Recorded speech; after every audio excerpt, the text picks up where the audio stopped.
New York, le 22 octobre, 19h07.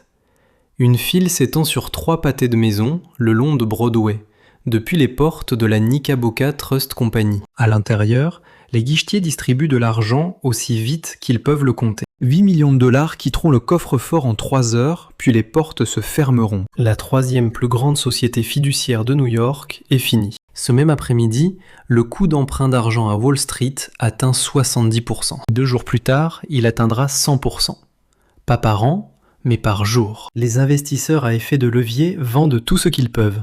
Actions, obligations, tout ce qui est liquide pour lever des fonds avant d'être anéanti. Les actifs adossés à l'or sont liquidés avec tout le reste, non pas parce que l'or n'a pas de valeur, mais parce que l'or est la chose la plus facile à vendre en cas de panique. Imaginez maintenant ceci.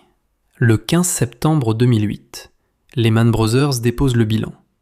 L'or a atteint un record au-dessus de 1000 $ l'once. 6 mois plus tôt, en quelques semaines, il a chuté de près de 30% pour atteindre 712 $. Les fonds spéculatifs, détenant des titres adossés à des créances hypothécaires qu'ils ne peuvent pas vendre, liquident l'or, le seul actif qu'ils peuvent vendre pour répondre aux appels de marge. Imaginez maintenant ceci. Le 16 mars 2020. Le Covid a paralysé le monde. L'or chute de 12% en une seule semaine. Le Conseil mondial de l'or publie un rapport dès le lendemain. Le titre est éloquent. Liquidation massive subie par pratiquement toutes les classes d'actifs. Puis en mars 2026, l'or chute de 12% en un seul mois, le pire mois en 13 ans. Le Conseil mondial de l'or intitule son commentaire officiel avec 5 mots que la chaîne répète depuis des années. Vendez ce que vous pouvez, pas ce que vous voulez. Même schéma, même mécanisme, même résultat à chaque fois. Voici ce qui m'empêche de dormir. Chacune de ces ventes de panique a été suivie par l'or, atteignant un nouveau record historique. Tout le monde et la plupart des gens ont vendu au plus bas, parce qu'ils ont confondu une crise de liquidité avec une crise de l'or. À la fin de cette vidéo, vous saurez exactement ce qui s'est passé dans chacun de ces 4 épisodes. Qui a vendu, pourquoi ils ont vendu, et ce qu'a fait l'or par la suite. Et vous comprendrez un mécanisme qui se répète depuis plus d'un siècle. Restez avec moi. Avant de commencer, ceci est de l'histoire, pas un conseil financier. Faites vos propres recherches. Le mécanisme comporte 3 étapes. Étape 1, l'effet de levier s'accumule. Les fonds empruntent pour amplifier les rendements. Étape 2, un choc survient et les pertes se propagent en cascade sur vos positions liquides. Étape 3, les fonds vendent leur actif le plus liquide pour obtenir des liquidités. L'or est liquide. L'or est vendu non pas parce qu'il est faible, mais parce qu'il est fort. Parce que quelqu'un l'achètera toujours. 1907, 2008, 2020, 2006. Les mêmes 3 étapes, le même résultat. Numéro 1, la panique de 1907. Voici ce que la plupart des gens ignorent à propos de cette crise.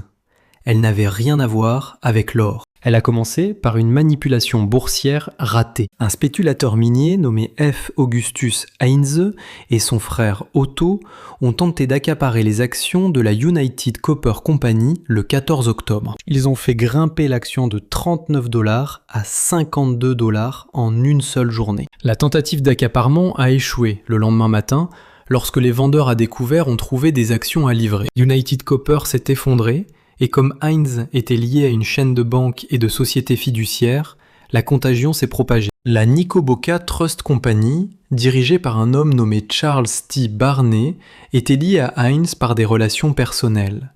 Le 21 octobre, la National Bank of Commerce a annoncé qu'elle cesserait de compenser pour Knickerbocker. Le lendemain matin, la panique bancaire a commencé. JP Morgan, la personne elle-même, et non la banque telle que nous la connaissons aujourd'hui, était revenu d'une convention épiscopale 2 jours plus tôt. Il a dépêché un jeune examinateur nommé Benjamin Strong pour examiner les comptes de Knickerbocker pendant la nuit. Strong deviendrait plus tard le premier président de la Réserve fédérale de New York. Morgan a réuni environ 30 millions de $ en fonds privés. John D. Rockefeller a contribué 10 millions. Le secrétaire au Trésor, George Cortelyou, a déposé 25 millions de fonds gouvernementaux dans le système bancaire.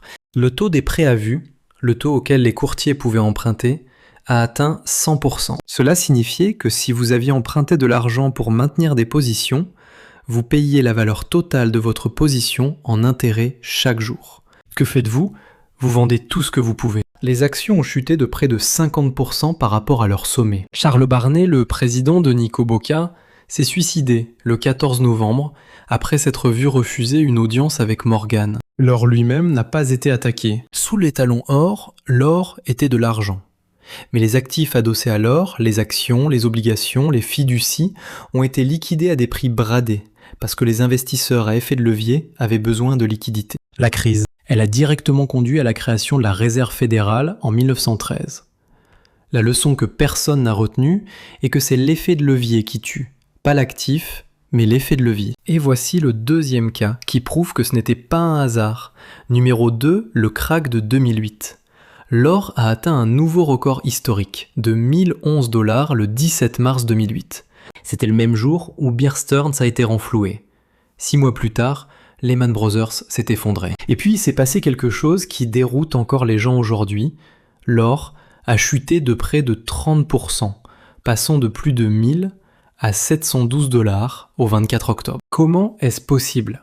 L'or est censé monter en période de crise, et il le fait finalement, mais d'abord il est vendu. Parce que les fonds spéculatifs détenant des titres adossés à des créances hypothécaires illiquides que personne n'aurait acheté à aucun prix, devaient vendre quelque chose pour répondre aux appels de marge de leurs courtiers principaux. L'or était liquide, il représentait des bénéfices latents. Il pouvait être vendu en quelques minutes. Lehman Brothers elle-même a liquidé ses positions en métaux précieux. Le taux à terme de l'or s'est disloqué alors que les banques spécialisées dans les métaux précieux réduisaient leur exposition aux contreparties. Le mécanisme était identique à celui de 1907, simplement avec des instruments différents et des chiffres plus importants. Et puis l'or a terminé l'année 2008 avec un rendement annuel positif, l'un des seuls actifs à le faire. Il a récupéré au-dessus de 1000 $ à la mi-2009 et en août 2023, il a atteint 1917 $, soit un gain de 163% par rapport au plus bas de la crise. En l'espace de 3 ans, ceux qui ont vendu en panique à 712 $ ont vendu l'actif le plus solide de leur portefeuille. Ceux qui ont acheté à 712 $ ont triplé leur mise. Petite pause. Si vous commencez à comprendre que les gros titres annonçant l'effondrement de l'or sont, en fait, les meilleurs signaux d'achat de l'histoire. Cliquez sur le bouton « S'abonner ». Voici l'historien financier indépendant. Je vous montre l'autopsie afin que vous voyez les schémas avant qu'ils ne se répètent. Numéro 3, la liquidation Covid de mars 2020. Celle-ci s'est produite en 12 jours. L'or se négociait autour de 1680 $ début mars 2020. Sur 16 mars, il avait chuté d'environ 12% pour atteindre 1470 $. Tous les actifs ont chuté, les actions, les obligations et même les bons du Trésor américain. L'actif censé être le plus sûr au monde a vu son prix baisser, malgré la baisse d'urgence de 1% des taux d'intérêt par la Réserve fédérale le 15 mars. Quand la ruée vers le cash se produit, il n'y a pas de valeur refuge, il n'y a que le cash. Le Conseil mondial de l'or a documenté le mécanisme en temps réel. L'or s'échange pour plus de 260 milliards de $ par jour. C'est précisément pourquoi il est vendu lors d'une crise de liquidité. C'est le marché le plus liquide après les bons du Trésor américain, et le 15 mars, même les bons du Trésor étaient vendus. L'or était le deuxième actif le plus liquide disponible, il a donc été vendu en deuxième. Les fonds de parité de risque, ceux qui rééquilibrent automatiquement entre actions, obligations et matières premières, se débarrassaient de l'or parce que leur modèle de volatilité hurlait à la vente. Les CTA, conseillers en trading de matières premières, les fonds gérés par ordinateur, ont atteint les niveaux de stop-loss et ont déclenché des ordres de vente en cascade. En l'espace de 5 mois, l'or a atteint un nouveau record historique, 2072 $ le 7 août 2020. Soit un gain de 41% par rapport au plus bas de mars. La reprise la plus rapide de tous ces épisodes. Le schéma s'est répété.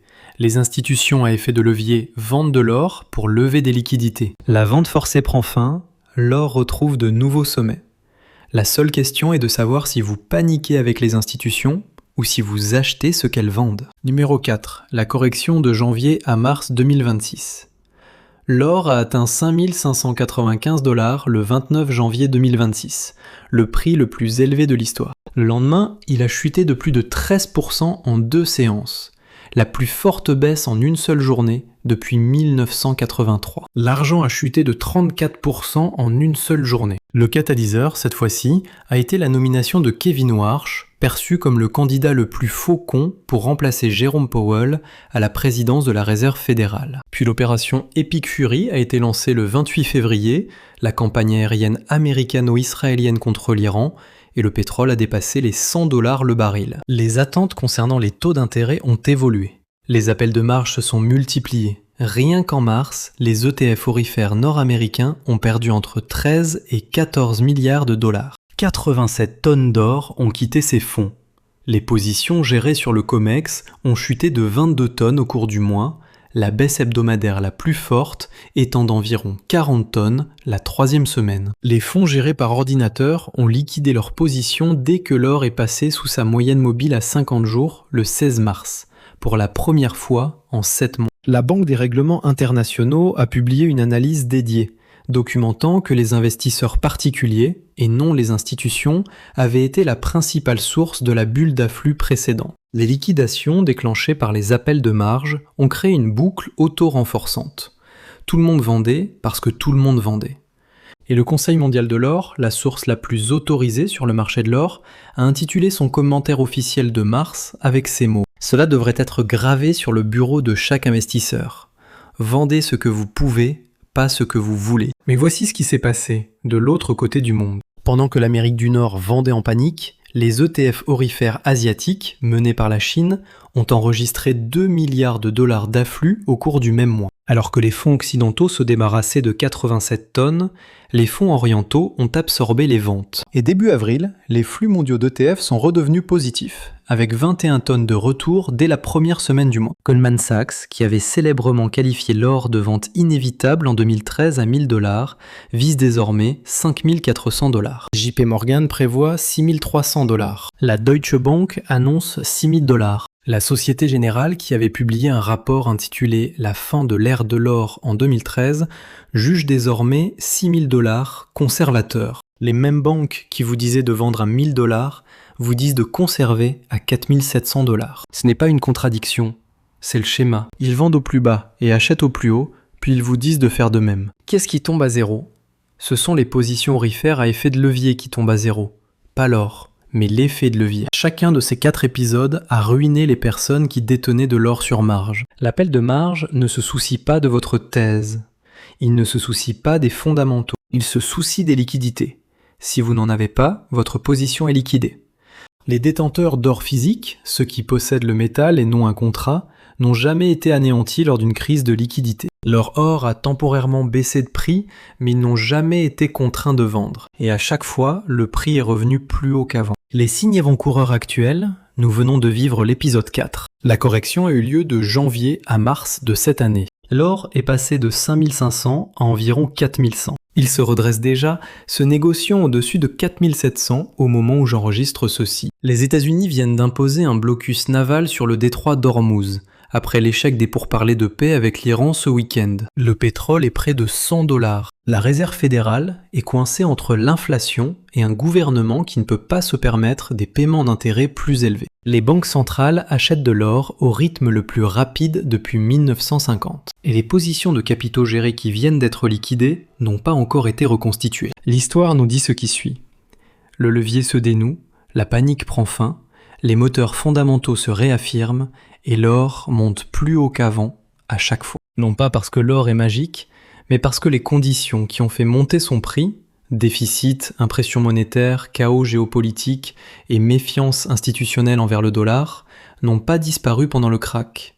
Elles se sont aggravées. La question est de savoir si vous verrez le schéma, ou si vous en ferez partie. Parce que Charles Barney s'est suicidé en 1907 après une crise qui n'avait rien à voir avec l'or. Lehman Brothers s'est effondré en 2008 et les détenteurs d'or qui ont vendu à 700 l'ont regretté pendant une décennie. Et les personnes qui ont vendu en panique en mars 2020 ont manqué un rallye de 41% en 5 mois. Le mécanisme est le même à chaque fois que l'effet de levier cède. L'actif liquide est vendu, le détenteur patient est récompensé. Le schéma est mathématique, le résultat est inévitable. La seule variable, c'est vous désormais. Accrochez-vous à quelque chose de réel, avant d'être forcé de vendre quelque chose de faux.